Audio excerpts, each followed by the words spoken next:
Aujourd'hui, nous avons comme thème l'écoute du Saint-Esprit dans la prière des frères. Vous pouvez élargir ces thèmes, tout simplement, vous pouvez l'appeler carrément l'écoute du Saint-Esprit dans toute forme de prière.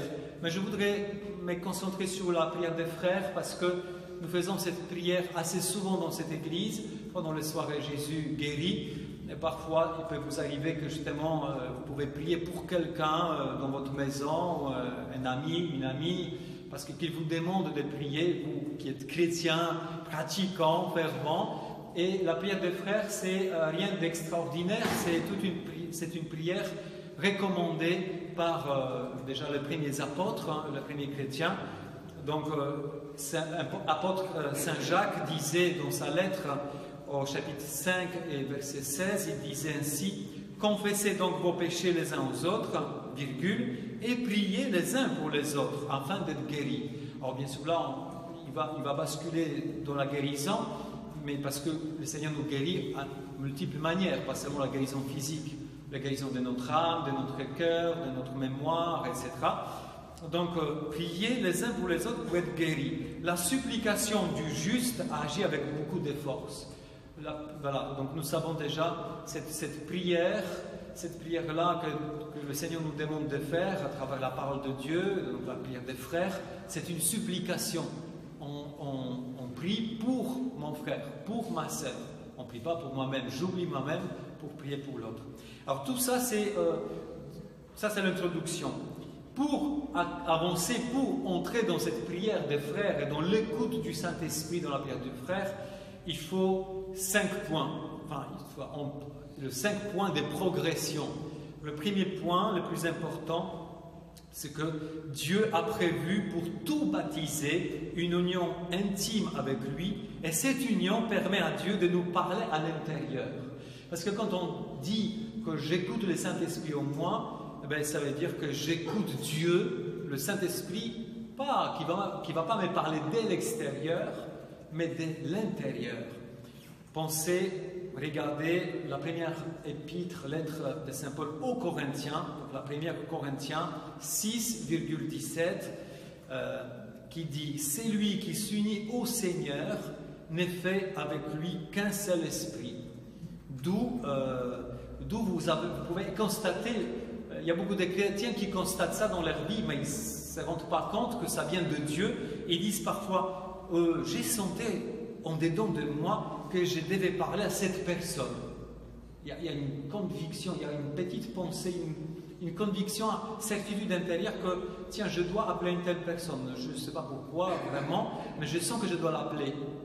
Ou bien quelqu'un qui peut dire, les gens qui disent, je sentais en moi comme une petite voix intérieure, elle me disait de faire une telle chose. C'est un petit exemple très simple. On vient d'un pèlerinage avec Paul Lely en Italie. Alors c'est peut-être idiot, mais il y avait une après-midi, nous nous sommes retrouvés tous les jeunes prêtres avec Monseigneur, avec l'évêque notre évêque. Et il y avait des moments où on priait pour chaque année de sacerdoce. Bon, ceux qui étaient ordonnés en 2012, allez, on va prier pour vous. Et à chaque fois, l'évêque demandait à un représentant de chaque année de faire une prière spontanée, comme elle venait. Moi, j'attendais notre tour, notre année 2011, c'est mon année, on était plusieurs. En attendant, je voyais les autres qui défilaient. Il y a une petite voix me disait: « Prépare ta prière. » Quand même, il n'y a rien qui dit que l'évêque va demander à moi de faire cette prière. Mais une petite voix qui me disait: prépare cette prière spontanée, quand même, pense à cette prière, qu'est-ce que tu vas dire tout à l'heure, quand il y a ton tour qui viendra. Effectivement, on ne se met pas à genoux, bon, il n'y a rien ce qui s'est pas spécial, et on est à genoux, on est en train de chanter un chant au Saint-Esprit, et pendant le chant du Saint-Esprit, l'évêque vient vers moi, dit: est-ce que tu peux dire la prière spontanée? D'accord, j'ai compris, et c'était souvent, c'est rien d'extraordinaire, c'est-à-dire il n'y a pas une voix de Dieu extraordinaire, un tonnerre qui s'abat sur moi pour me parler, c'est pas ça. Mais c'est comme une pensée, comme une petite voix. Peut-être c'est ça, pense à ça. Et pourquoi? Justement, encore une fois, parce que Dieu nous parle intérieurement, par ses pensées, par ses intuitions, parce qu'il fait un avec nous. Ceux qui sont baptisés font un avec Dieu. Et ça devrait être normal. Ce n'est pas normal encore, mais ça devrait être normal. Et c'est pourquoi c'est à nous de faire attention à cette petite voix. Dieu est si proche donc de nous qu'on peut facilement confondre nos pensées avec les pensées qui viennent de Dieu, justement ces inspirations qui viennent du Saint-Esprit. Parfois on dit justement ah tiens, je croyais que c'était mon imagination. D'où la difficulté, vous comprenez tout de suite que c'est difficile parfois de comprendre est-ce que ça vient de Dieu ou pas de Dieu. Je vous donnerai tout à l'heure quelques points pour comprendre d'où viennent une telle pensée, une telle une idée. Voilà. Donc Dieu parle dans l'intimité de notre cœur et dans nos pensées parce qu'il vit en nous. Il est uni en nous et nous sommes normalement unis à lui déjà par les biais de notre baptême. Le fait que l'Esprit Saint utilise notre langage peut sembler donc difficile à croire parce que ça nous paraît trop simple. Tiens. Ah oui, qui suis-je pour entendre la parole de Dieu comme ça? Deuxième point, il y a des obstacles, ou plutôt un double obstacle, c'est la peur. La peur, il y a deux sortes de peur quand on écoute l'Esprit Saint comme ça. Tout d'abord, la peur liée à une mauvaise conception de Dieu qui est en moi. Ou plutôt, c'est moi qui a une mauvaise conception de Dieu. Pourquoi? Parce que parfois je pense que Dieu va me punir quand je me trompe. Dieu, il est en colère contre moi car je ne suis pas assez parfait. Toujours dans la même colère, ah oui, non, c'est pas possible d'écouter Dieu comme ça parce que je ne vais pas me mettre devant Dieu, je ne vais pas l'écouter parce que j'ai peur de le déranger. Comme si il était un bonhomme, un vieux papy qui était en train de vivre ses vacances éternelles aux Bahamas, et donc je ne peux pas le déranger, le bon Dieu, parce qu'il est en vacances, il ne faut pas surtout pas. Voilà. Ou bien, justement, cette pensée qui me dit à moi, je ne mérite pas de m'approcher à lui, qui suis-je? Mais toutes ces choses-là, toutes ces pensées, ce sont des mensonges, il faut être clair. La Bible nous dit clairement que nous sommes des enfants de Dieu et nous ne sommes pas des étrangers, des personnes étrangères à Dieu. Nous sommes ses enfants. Et comme il est notre Père, son plus grand désir, c'est d'écouter ses enfants, d'être proche de ses enfants, de gâter ses enfants d'une certaine manière. Donc du coup, on ne peut pas avoir la peur. Si on a parfois ça peut revenir, même si je vous dis aujourd'hui ça, vous dites oui, c'est vrai, oui, effectivement. Mais quand on se met dans la prière ou quoi, au début, parfois ces pensées peuvent revenir à nous. Oui, qui suis-tu?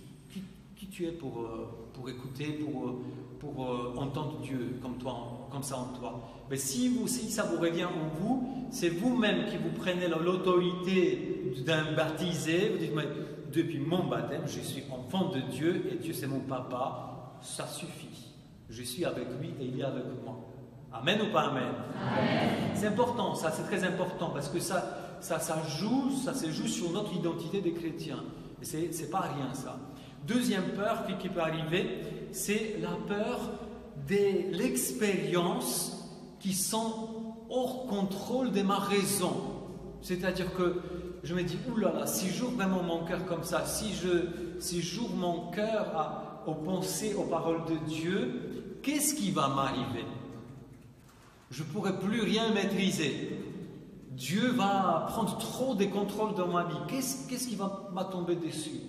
Et là, encore une fois, nous oublions cette parole de Jésus lui-même qui nous a adressé. Alors, je vous dis tout de suite la référence. Luc 11, le chapitre 11, à partir de verset 11 jusqu'à 13.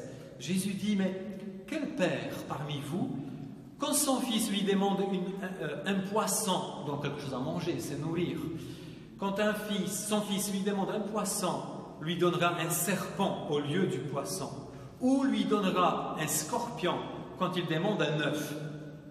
Si donc vous, qui êtes mauvais, vous savez donner des bonnes choses à vos enfants, combien plus le Père du ciel donnera-t-il l'Esprit Saint à ceux qui lui demandent? En d'autres paroles, le Saint-Esprit ne me fera pas de mal comme un scorpion ou un serpent. Au contraire, l'Esprit Saint peut me donner que des bonnes choses. Que des bonnes choses. Même si effectivement, j'ai peur que Dieu, je me mets devant Dieu, donc effectivement, qu'est-ce que Dieu va me communiquer, qu'est-ce qu'il va me dire? Je peux avoir un peu, tout petit peu, une certaine peur, ou plutôt révérence, une crainte, la bonne crainte, mais pas la peur qui me paralyse. Parce que je sais que peut-être, même si ça me dépasse, c'est le Saint-Esprit peut me donner que des bonnes choses. Que de bonnes choses. Il ne peut pas me donner des mauvaises choses. Ça n'existait pas auprès de Dieu. Que de bonnes choses. Donc du coup, je dégonfle mon attente anxieuse, je la dégonfle. Il n'y a que des bonnes choses qui peuvent m'arriver. Troisième point. Alors, si c'est ainsi, alors que faire pour attirer l'attention de Dieu? Bon, si je m'ouvre comme ça à Dieu, mais que je dois faire pour attirer cette attention de Dieu envers moi? Rien. Tu as déjà l'attention de Dieu. Déjà, Jésus est mort pour toi sur la croix. Déjà, Jésus, il a réconcilié toi, ton cœur, avec le cœur de Dieu. Qu'est-ce que tu dois chercher? Qu'est-ce que tu dois faire pour attirer cette attention de Dieu le Père pour toi? Rien. Jésus a déjà payé le prix. Jésus a déjà ouvert le chemin entre toi et le bon Dieu. C'est génial. Alors que, voilà, Dieu le Père est déjà tourné vers toi. Il t'attend déjà. Pensez à cette parole de Jésus, encore dans l'Évangile, c'est dans Saint Matthieu 6,6. Jésus dit, prie ton Père qui est là dans le secret et il te récompensera. Avant même, Jésus dit, avant même que toi tu cherches ton Père, ton Dieu, mais il est déjà là. Il est déjà en train de t'attendre. C'est très bien, c'est marrant, c'est fort. Parfois on s'est dit, qu'est-ce que je dois faire tout le travail de concentration pour accéder à Dieu? Non, Dieu il est là déjà. Il est en train de t'attendre déjà. Dans n'importe quelle prière, dans cette chapelle, chez toi, dans ta chambre, quand tu pries pour une autre personne, Dieu il est en train de déjà attendre. Une image, un exemple. Pensez à quelqu'un qui voudrait écouter une station radio. Cette personne qui voudrait écouter une station radio, cette personne, elle va faire tout un effort pour trouver un appareil radio, après pour l'allumer, après pour trouver la bonne fréquence, la radio, la station qu'il veut, et voilà, une fois que tout est fait, cette personne, elle se branche aux ondes des radios pour écouter la station. Mais tout cela ne veut pas dire que avant que la personne se branche, cette station aimait déjà. Le bon Dieu, il est là avant même que vous êtes branché à lui. Il vous attend déjà. Dieu, il est toujours à l'œuvre, je disais Jésus. Mon Père est toujours à l'œuvre. Donc, vous voyez, c'est très bien. Quatrième point. Donc, si Dieu, voilà, l'attention de Dieu, elle est déjà là. Dieu est déjà tourné vers moi. Quatrième point, qu'est-ce qu'il faut faire? Quelle est la condition quand même de ma part? Parce que si Dieu était toujours comme ça, avec toute son attention vers moi, pourquoi pourquoi parfois je n'entends rien de la part de Dieu? Il faut deux choses. C'est le quatrième point, c'est deux choses. Avoir soif et s'y attendre que Dieu veut me parler. C'est primordial. Qu'est-ce que je dois faire? Avoir soif. Ah oui, avoir soif. Si je n'ai pas de soif de Dieu, que Dieu me parle, je ne vais rien avoir. Voyez, c'est là où le désir entre en jeu. C'est-à-dire que si je n'ai pas cette soif en moi, aucune technique.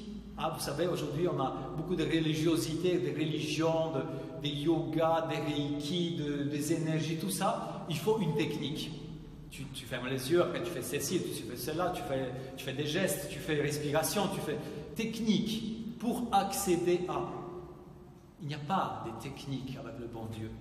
Parce que le bon Dieu, parce que l'Esprit Saint, parce que Jésus, parce que Dieu le Père, ce sont des personnes. Divines, certes, mais personnes. Et mon comportement, ma relation, c'est comme avec une personne. Ce n'est pas une technique. C'est la grande différence. Et voilà, vous voyez, donc du coup, c'est pourquoi j'ai soif. Mais cette soif, elle ne vient pas naturellement. Parfois oui, parfois on a bien participé à un super temps de prière, de prière de louange. La louange réveille la soif de Dieu en moi. Mais je ne veux pas me permettre d'avoir 1 heure de louange chaque matin, chaque après-midi et chaque soir. Parce que sinon je ne vais pas au travail. Et pourtant Dieu veut me parler, même au travail. Alors comment faire? Réveiller la soif de Dieu en moi. Réveiller. Je suis sûr, Seigneur, tu as dit que tu seras toujours avec nous jusqu'à la fin du monde. Mais tu es maintenant avec moi. Je veux que tu me parles. La soif, la soif, la soif. Il n'y a pas des limites à la soif. C'est pourquoi Jésus a dit dans l'évangile selon Saint Jean 7,37, chapitre 7, les versets 37 et 38, Jésus dit, si quelqu'un a soif, qu'il vienne à moi. Je vous ai déjà fait remarquer un truc. Jésus ne dit pas d'abord, venez à moi et réveillez votre soif. Non, Jésus dit, si quelqu'un a soif, tout d'abord, qu'il vienne à moi. D'abord la soif et après venir à Jésus. Tadada! Attention, c'est important. Donc, Jésus, je reprends. Si quelqu'un a soif, qu'il vienne à moi et qu'il boive. C'est lui qui croit en moi. Comme dit l'Écriture, de son cœur couleront des fleuves d'eau vive. En d'autres mots, comme il n'y a pas de limite à la soif, on peut boire tant qu'on veut, même au point de devenir une source pour les autres. Hyper important. C'est là l'importance de la soif. Parce que le plus que je soif de Dieu, je boive. C'est-à-dire que je cherche Jésus, je cherche qu'il me parle. Et aussi, pas seulement moi, du coup, cette soif, ce désir de Dieu va se traduire que moi-même, je vais donner des paroles pour les autres. Vous voyez, je deviens la source pour les autres. C'est pour ça que Jésus a dit tout simplement, encore une fois, dès son cœur, pas de cœur de Jésus, de lui c'est sûr, mais dès son cœur, de celui qui a bu, dès son cœur couleront des fleuves d'eau vive pour les autres qui vont se répandre sur les autres. D'où, vous voyez, la démarche, ça complète bien la démarche quand je prie pour les autres. Si je ne suis pas tourné vers Jésus avant, si je n'ai pas soif de Jésus encore avant, qu'est-ce que je vais donner? Rien. Comment Dieu va parler pour l'autre personne? Il ne va pas parler. Parce que moi, je ne peux pas accéder, je ne peux pas être instrument de Dieu si moi-même je ne suis pas assoiffé et tourné vers Dieu. Est-ce que c'est clair jusqu'à maintenant? Tout est bien important. C'est là où, vous voyez, il y a parfois personne, ça peut être la tentation de dire justement de venir, ah tiens, Dieu parle à moi et à travers moi, ça y est, j'ai un pouvoir. Si c'est comme ça, c'est le début de la fin. C'est-à-dire que l'orgueil et le démon viendra se saisir de ça, parce que nous ne sommes pas, moi je ne suis pas plus que vous, vous n'êtes pas plus que vos frères et sœurs. Si la voix de Dieu, c'est qu'on reçoit en nous un charisme, ou bien ça devient une sorte de tabouret spirituel pour monter au-dessus des têtes des autres, c'est le début de la fin. C'est que c'est le péché qui entre, c'est le démon qui s'est saisi dedans, que Dieu donne, mais c'est Dieu qui s'est saisi parce que j'ai permis ça, c'est moi-même. Et après on dit, oui, au début c'était bien, maintenant je n'arrive plus, oui. Examine tes pensées, examine ta conduite intérieure, est-ce qu'il n'y a pas d'orgueil? Est-ce que tout ce que tu as reçu, que Dieu t'a permis de faire pour les autres, est-ce que ce n'est pas taché de l'orgueil ou le démon déjà, en fait tu es déjà dans le péché et du coup le péché nous sépare de Dieu, de la grâce. Voilà. On ne va pas faire l'examen de conscience maintenant, mais pensez à cela, en tout cas ceux qui ont déjà expérimenté un peu, c'est tellement important. Donc du coup voilà, donc cette soif et en même temps c'est s'y attendre. Dieu a envie de parler. Dieu veut communiquer, s'y attendre. Souvent les gens disent j'ai soif, je veux que Dieu parle et voilà, il ne se passe rien. Bon, attends-toi. Cherche pas, parce que on ne peut pas produire en nous. Vous savez, le danger ici, c'est que au lieu de s'attendre que Dieu parle, c'est moi que je m'invente des trucs. C'est-à-dire que ouais, j'ai soif de Jésus, je sais qu'il est là, je sais que c'est bien de prier pour les autres, il faut prier pour les autres, c'est bien. Ben, alors je suis dans la prière et je commence à fabuler. C'est-à-dire que c'est moi que j'ai créé des images, ou j'ai créé des pensées en moi. Mais ce n'est pas ça du tout. C'est-à-dire que quand je suis dans cette soif et je me tourne vers Jésus et je dis, mais je suis sûr que tu veux parler. Je crois, parce que tu as promis que tu vas parler. Je m'attends. En fait, tu es plus centré sur Jésus que sur tes pensées. Tu es plus centré sur le Saint-Esprit que sur toi-même. Et c'est là où Dieu, en fait, c'est là qu'il commence à parler. À travers des images, avec des pensées. Mais ce n'est pas à moi de produire. Alors là, on parle de l'écoute. Effectivement. Quand je m'attends à Dieu, à ce qu'il va dire, ce qu'il va faire, j'entre dans l'écoute. Pensez à des personnes, certainement vous avez connu comme ça dans votre vie. Vous parlez à une... attendez, voilà, c'est ça. Quand on parle à quelqu'un, mais cette personne ne vous écoute pas, enfin, vous êtes là, vous êtes en train de partager des choses importantes, vous livrez votre cœur, mais vous voyez que cette personne est en train de regarder, ah là, excusez-moi, j'ai un truc, je dois répondre au téléphone. Enfin, tout sauf vous. Alors vous patientez 30 secondes, 1 minute, peut-être 2 minutes, après vous dites, bon, si c'est comme ça, je n'ai plus envie de parler, je n'ai plus envie d'ouvrir mon cœur, je n'ai plus envie de dire rien que ce soit à cette personne, parce que de toute façon, elle est là devant moi, mais en fait, elle ne m'écoute pas du tout.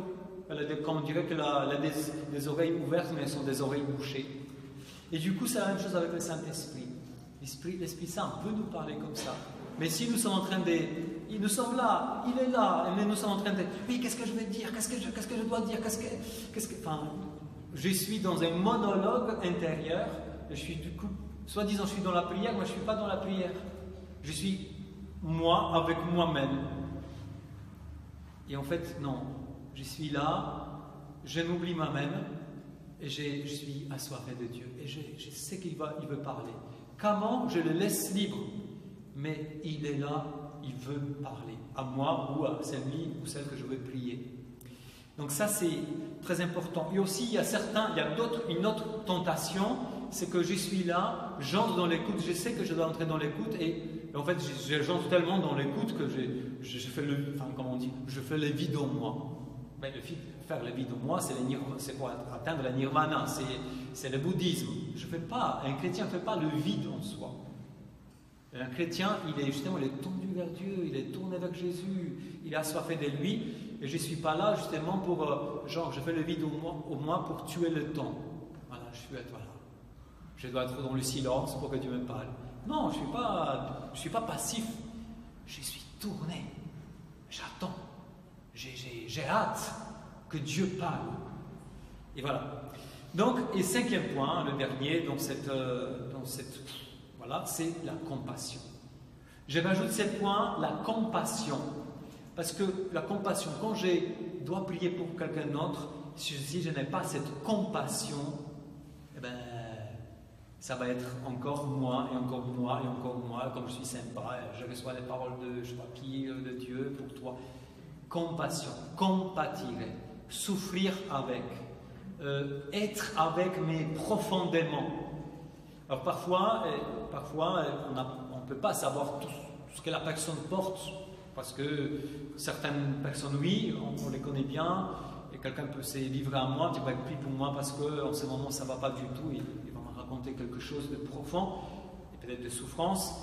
Donc oui, mais parfois, peut-être tout à l'heure, vous allez prier pour quelqu'un dans cette église où vous ne connaissez pas forcément cette personne. En tout cas, j'espère que ça sera comme ça.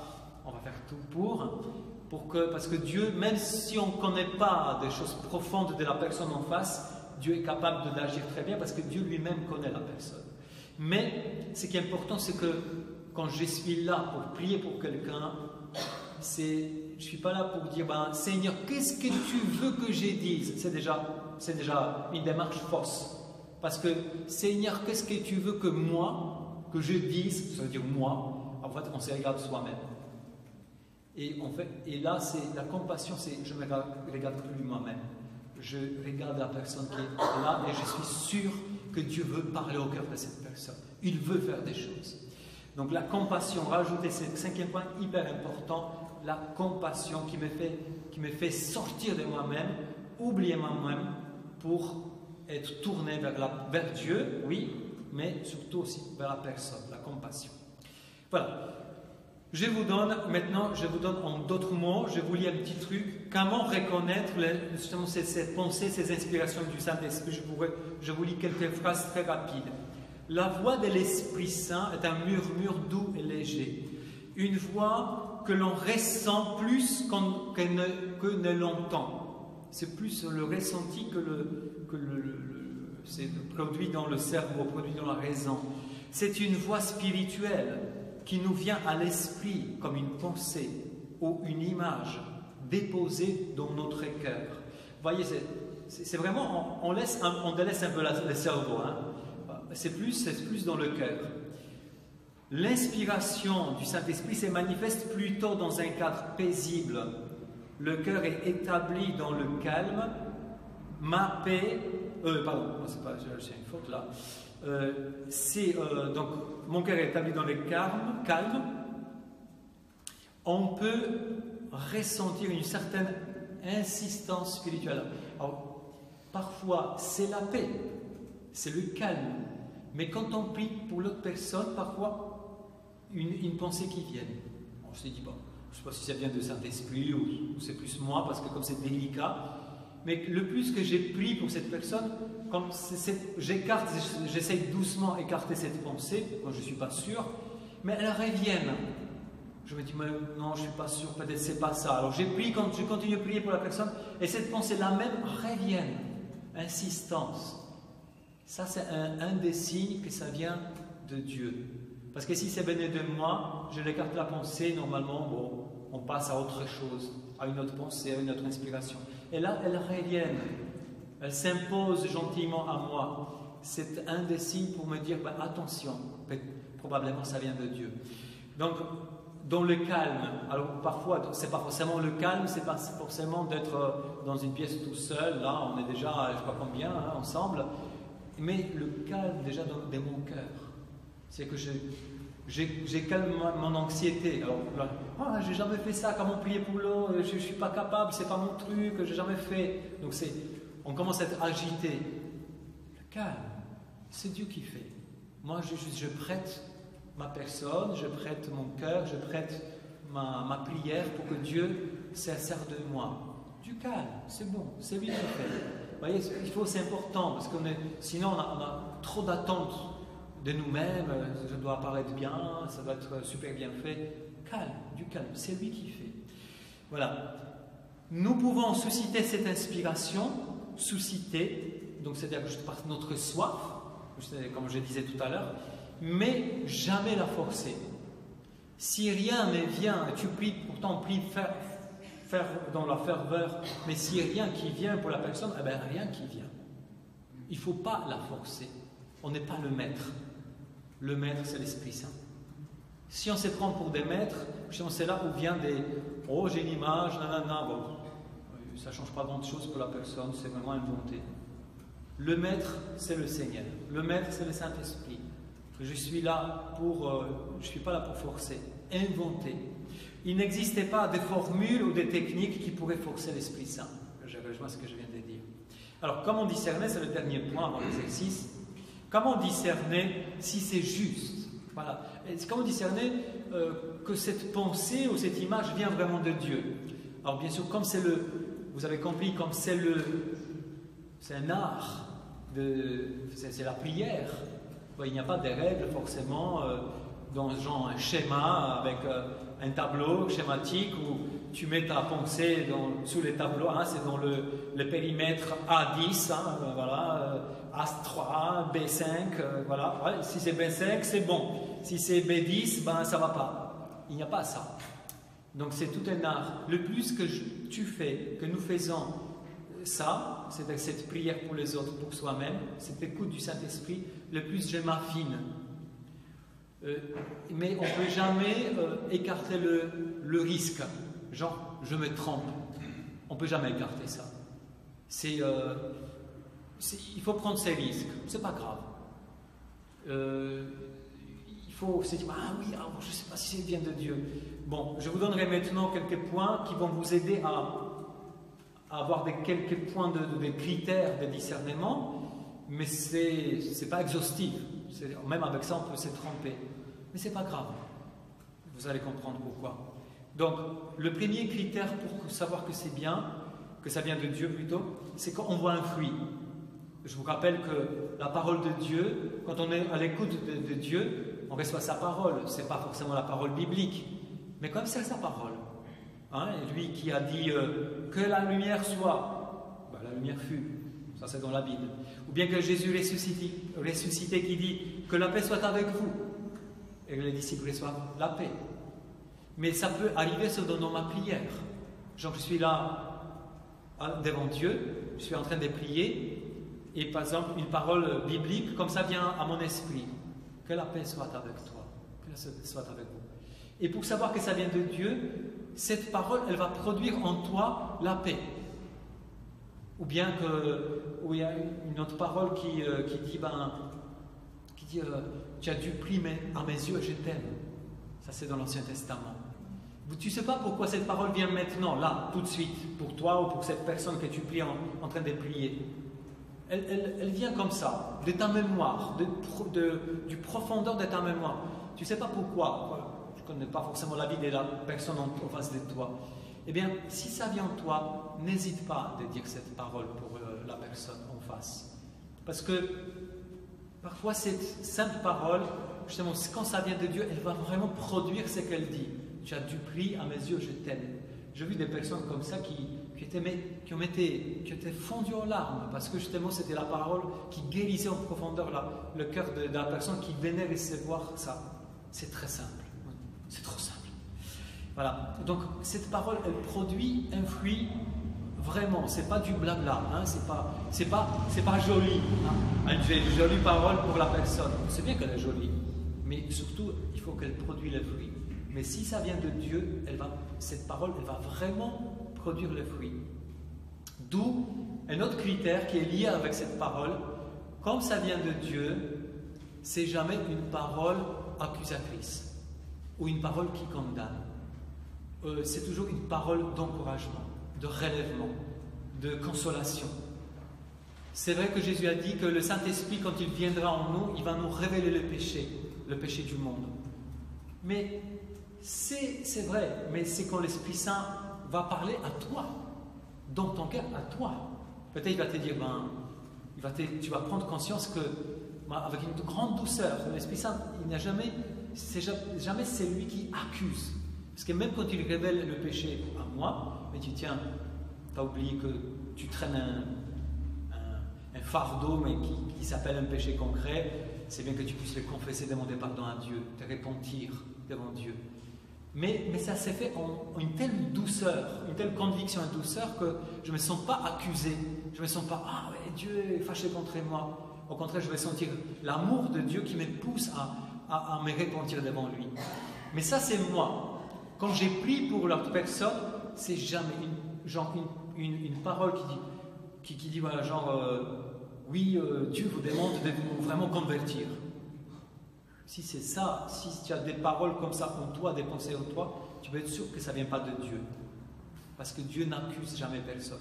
Dans la Bible, il y a un seul accusateur et on l'appelle le démon, le Satan. Il y a le seul. Donc, alors je ne dis pas que si tu as des pensées comme ça en toi, c'est tout de suite que le démon qui te parle. Hein, bon. Mais ça ne vient pas de Dieu. C'est peut-être tu conçois quelque chose en toi que c'est tes pensées, c'est l'élaboration de tes pensées. Bon. Écartons. Quand c'est violent, quand c'est dur pour l'autre personne, il faut écarter. Voilà. Non, Seigneur, ça ne vient pas de toi. J'ai prié, je continue de prier pour la personne. Voilà. Un autre critère, la pensée ou ce que je reçois est conforme à l'enseignement de la Bible. D'où l'importance de lire la Bible, de connaître la Bible, de connaître le Nouveau Testament, l'Ancien aussi, de la méditer. Genre si vous recevez un truc, j'essaie d'inventer un truc, une pensée comme si soi-disant de Dieu. Oui, Dieu est en train de vous dire que Jésus, il est... près de moi. Il est, je sais pas. Plus grand que le Père. Hein? Il est plus grand que le Père. Voilà, Jésus vous dit qu'il est plus grand que le Père, n'ayez pas peur. Ah non, il n'y a pas de plus grand que le Père. Jésus, c'est le Fils du Père. Enfin, c'est important, c'est pour ça, et ça nous motive quand on prie pour les autres, on s'est dit, écoute, il faut que je lise un peu plus la Bible, parce que sinon, je risque de raconter des bêtises, quoi. Bon, donc c'est bien, parce que c'est important. Donc aussi la Bible, pourquoi? Parce que parfois il y a des versets très forts qui peuvent venir dans notre mémoire, comme j'ai dit tout à l'heure. Et notre point dans les critères, justement cette certitude, une petite insistance. Voilà, il y a un truc qui me vient, je ne suis pas sûr, je l'écarte et ça revient. Ça je viens de dire. Mais c'est important. Des mots, ça peut être des mots, ça peut être une image. Alors quand je dis une image, c'est une image qui vient plus dans l'image en forme de pensée. Vous voyez, c'est pas il ne faut pas attendre que Dieu nous parle avec comme des visions. Nous, les catholiques, on est des spécialistes en apparition. Ah, Jésus, apparition à Lourdes, apparition à Fatima, apparition... J'attends, pour que Dieu me parle, j'attends une apparition. Forcément, je me dis, apparition, qui suis-je pour avoir une apparition? Je ne suis pas un mystique. Mais vous avez raison. Mais sinon, Dieu ne parle pas comme ça. Dieu ne parle pas ordinairement par une apparition. Mais il parle par les pensées, par les images, comme moi, simple. Et aussi, un autre critère, que ça vient de Dieu, je suis dans la paix. Je ne suis pas dans l'agitation. Ah, ça vient de Dieu, ça ne vient pas de Dieu. Je ne sais pas quoi dire. Mon cœur est paisible. Mon cœur est dans la paix. Même si, parfois, je peux avoir une certaine hésitation. C'est normal que je me pose la question, est-ce que ça vient de Dieu? Mais mon cœur est profondément, mon cœur est paisible. Et encore, un des critères, c'est que si je me trompe, parce que je peux me tromper, notamment quand, par exemple, je reçois quelque chose pendant plutôt une soirée des prières, par exemple, j'ai dit à haute voix, voilà, je pense que Dieu... Bon, si je me trompe, disant ça, un des responsables, quelqu'un qui a plus d'expérience que moi, va me le dire, va me dire après, va dire, écoutez, là je crois que ce n'était pas très juste ce que vous avez dit. Encore mieux, c'est avant, ça c'est toujours la soirée des prières, avant de voir venir, carrément voir celui qui mène un peu, qui est le chef de la prière, de lui dire à l'oreille, écoutez, je crois, je sens en moi que Dieu, voilà, une parole comme ça pour l'assemblée, ou pour une personne précise. Est-ce que vous pensez que c'est juste? Et normalement, ça, vous êtes déjà deux à discerner. Donc, si le responsable qui mène la prière, dit c'est bon, allez-y, dites ça au micro, vous avez un point de plus pour se dire voilà, peut-être c'était pas complètement faux. J'étais quand même, je suis à l'écoute. Bon, ça c'est plus dans le cadre. Quand on prie pour une personne personnellement, il n'y a pas 10 à côté de moi pour me dire. Donc, je prends un peu des risques. Mais aussi le bon sens. Ça, j'ai oublié de dire, c'est important. Là, vous avez entendu déjà parler de ça, c'est le dernier exemple de critère, c'est que le bon sens au niveau médical, au niveau humain. Certains connaissent cet exemple parce que je le connais bien, un monsieur qui dit, je sens que dans l'assemblée, il y a une dame et le Seigneur l'a guérie de la prostate. Là, c'est... ça ne marche pas. Voilà. Donc c'est au niveau médical et bon sens humain. Tu peux avoir une ferveur énorme, mais c'est bien de savoir des choses comme ça. Même s'il pensait bien comme ça, et que le Seigneur est en train de guérir une dame de la prostate, si tu es convaincu à bloc que ça vient de Dieu, ça ne vient pas de Dieu. Parce que ce n'est pas possible. Bon, ça fait rire, mais c'est un drame pour la personne qui a dit cette parole, parce que le responsable lui a interdit après de prononcer les paroles en public comme ça. Je veux dire inspiré, parce que c'était un flagrant délit. Bon. Donc là, on va maintenant faire un exercice. On va se mettre tout d'abord 2 par 2, non, pas 2 par 2, enfin, par binôme, et je vous demande de choisir de préférence une personne que vous ne connaissez pas. Ça va être chouette. Parce que comme ça, vous connaissez ou vous connaissez très peu. parce que ça, comme ça, l'Esprit Saint, enfin, vous allez voir comment l'Esprit Saint, il agit d'une manière véritable. Donc, attendez-moi, je vous explique. Donc, par binôme, vous allez prendre la place confortable au milieu de l'église, un peu partout où c'est libre. Et ensuite, ça va être très simple. On ne va même pas prendre le chant. Charles-Antoine va prendre un petit fond musical simple, voilà. Et après, c'est lui, la personne qui commence.